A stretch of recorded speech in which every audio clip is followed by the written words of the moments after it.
Ертеде бір кішкентай торғай өмір сүріпті. Күндердің бір күнінде өзіне азық іздеп шыққан кішкентай торғай теңіздің жағасында ашылып жатқан анардың дәніне қызыға қарайды. Бірақ ол сол жерде мекендейтін үлкен қолтырауынан қорқатын еді.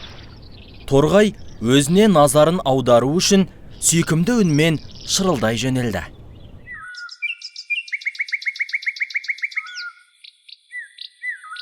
Қолтырауын оған күлімсіреп қарап: «Анардың дәнін жегін келе ме?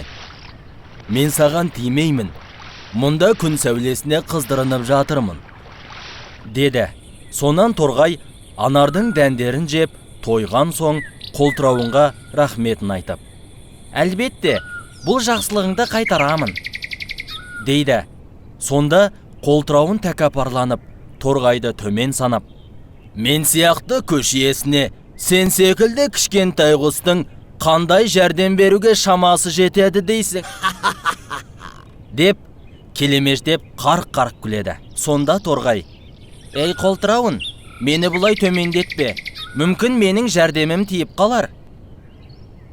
Оған су жыртқышы одан сайын күліп, әжуалап, оның көмегіне ешқашан мұқтаж болмайтынын қайталады.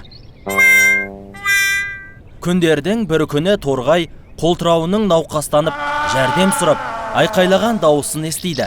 Оған лезде ұшып барып, не пәлеге ұшырағанын сұрайды. «Ей досым, саған не болды? Неге бұлай айқайлап жатырсың?»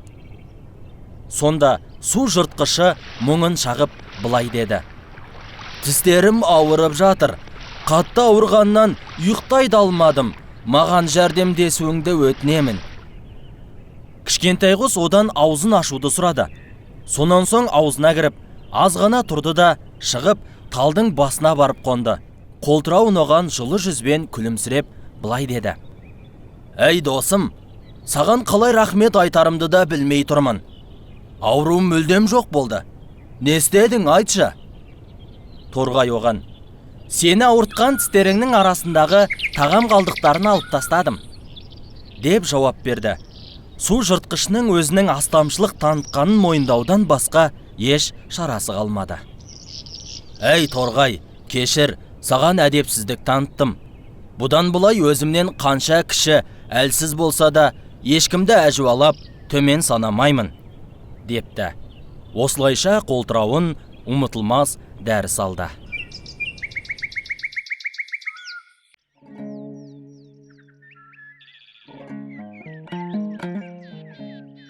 Ертеде Күйік деген қалада бір шебер ұста өмір сүріпті. Ол ағаштан әдемі заттар жасап, оны қымбат бағамен сататын болған екен.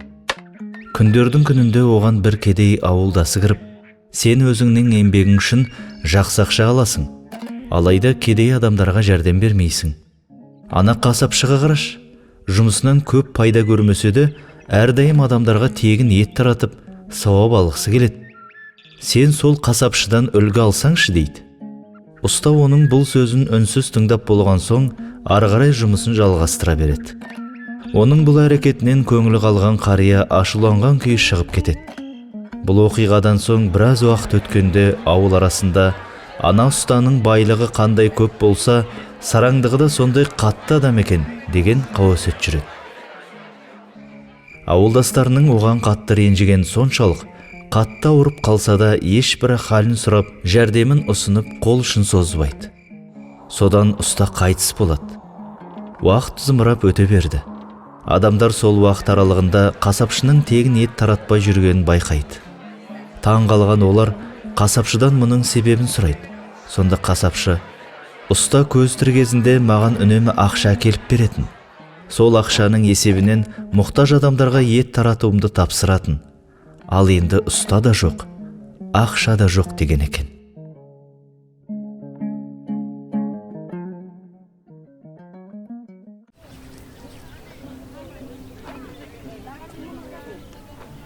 Ертеде бір шаһарда екі кісі көрші болыпты.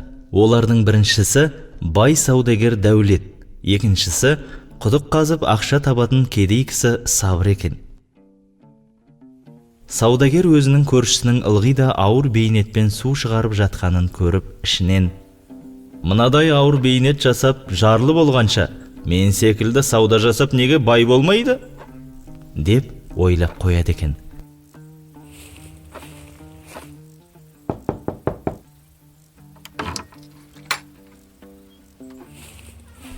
Бір күні ол көршісіне: «Қашан көрсемде ауыр бейнетпен пұл тауып жүргеніңді көремін. Бірақ әлі күнге байыған жоқсың.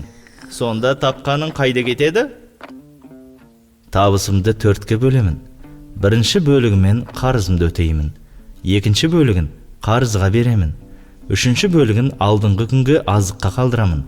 Төртінші бөлігін ғана әйелім екеуміз азық етеміз», деп жауап беріпті кедей көршісі.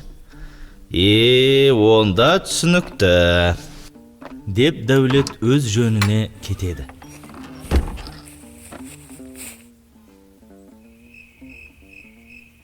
Бірақ сөздің мәнісін ұқпай, түнімен бас қатырып ұйықтай алмайды.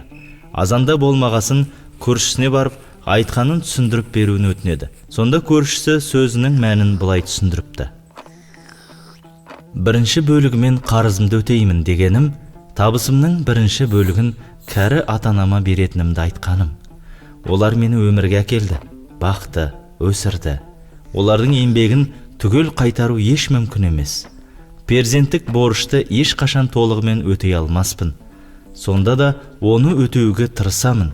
Өйткені ата-анасына жақсылық жасаған бала пайғамбарлармен бірге жәннатқа кіреді» деген.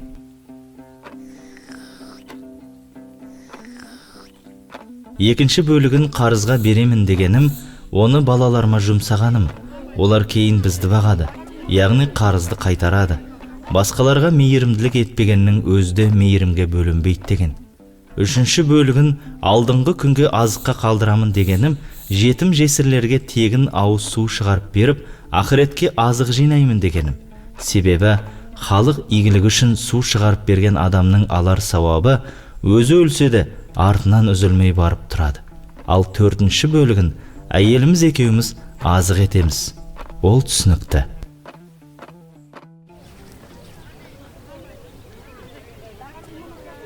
Ертеде бір шал мен кемпірдің қартайғанда көрген Жәмилә атты ақылды зерек қызы бар екен. Ол 5 жасында хаттанып, кітапты қызығып оқитын болыпты.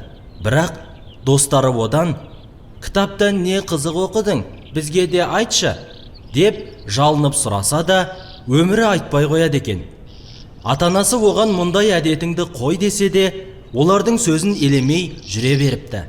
Сөйтіп жүргенде, бір күні ол достарымен бірге ауыл маңында гүл теріп жүріп, қызыл жасылды әдемі көбелекті көріпті. Қыз оны қуа жөнелген екен. Бірақ көбелек оп-оңай ұстатсын ба? Қуа-қуа әбден шаршаған соң көк шалғының үстіне құлай кетіпті. Бір заматта ентігін басып, жан-жағына қараса, мүлде беймәлім жер. Көз көрім жерде тірі жан жоқ. Өзінің адасып кеткенін түсінген қыз көзінің жасын төгіп жіберіпті. Сөйтіп, беті ауған жаққа қарай жүгіріп келе жатса, қайдан шыққаны қайдам, бір қызыл ит оны тұра қуыпты. Қыз қорыққаннан есі шығып безе жөнеледі. Сөйтіп бір қырдан асқанда алдынан ақсақалды қария кезігіп, таяғымен итті қуып жіберген соң: «Не қып жүрген қызсың?» дейді. Жәмилә қуанғаннан: «Әдемі көбелекті достарымның бірі менен бұрын ұстап алар деп есім шығып қуып жүргенде адасып кеттім», деп шынын айтып беріпті. «Қарағым, мен сен туралы достарыңнан көп естігем. Білгеніңді достарыңнан қызғанатының қалай? Егер мен де білгенімді қызғанып, сенің ауылыңның қайда екенін айтпасам, не болар еді? Ақылды адам қызғаншақ болмайды. Өзіңе қалаған игілікті басқаға қаламаған адам Аллаға иман келтірген болып есептелмейтінін есіңнен шығармақ ұлыным. Ата, бірақ олар менен көп біліп, менің білімімді алып қояма деп қорқамын», депті қызғаншақ қыз. Сонда дана қария күлімсіреп тұрып: «Білім жаңбыр секілді. Жаңбыр жақсы топыраққа жауса, ол жер суды сіміріп, одан мол шөп өсіп шығады. Бірақ жаңбырды бойына сіңірмейтін жерлерде болады. Алла оның да пайдасын адамдарға тигізеді. Адамдар одан су ішеді, малдарын суғарады. Жаңбыр оның басқа жеріне де жауады. Ол бірақ суды да ұстамайтын, шөпті де өсірмейтін сор жер. Яғни жақсы нәрсе келгенімен оны өзі де пайдалана білмейді.